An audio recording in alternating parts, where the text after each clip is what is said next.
The AFU continues shelling border areas of Belgorod region. In the sky above the village of Besanovka, Belgorod region, air defenses shot down an enemy UAV. No damage was caused on the ground. In the Kupiansk sector, Russian troops continue offensive operations and are fighting on the northern outskirts of Sinkivka. However, the village will not be liberated soon. The enemy is trying with all its might to hold this important defense line on the outskirts of Kupiansk.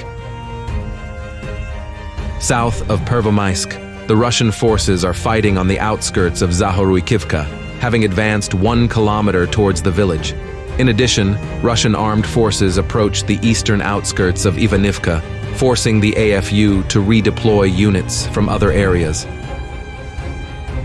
In the Lyman direction, the Russian armed forces conducted several counterattacks near the Torska salient and in the Serebryansky forestry. Moving towards the bank of the Donets River, the Russian army expanded its zone of control and continues to advance towards the AFU stronghold, Hunter's House. Meanwhile, on the northern flank of Bakhmut, there is fierce fighting near Bodanivka and the Chasiv Yar, Kromove highway. The command of the Azov 3rd Assault Brigade was forced to send the unit to the rear for additional staffing due to heavy losses in manpower.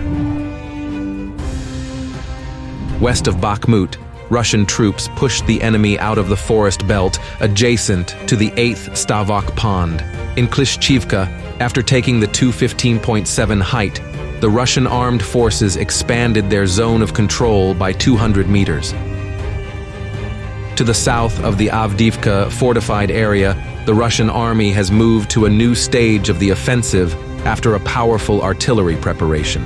Russian armed forces units established control over the Vinohradniki residential area and gained a foothold on the outskirts of Kolosova Street, effectively entering the urban area. Southwest of Avdiivka, Russian units are trying to reach the southern outskirts of Shcheverny and Tonenka. Slightly to the west, the Russian armed forces aviation and artillery are actively working on the AFU positions in Pervomaisk, clearing the way for assault units. In the Vuhledar sector, there are battles for wooded areas and strongholds. Both sides are actively using FPV drones. One of the assaults by the Russian armed forces was successful. As a result of competent actions, Russian troops managed to gain a foothold on the eastern outskirts of Novomikhailivka.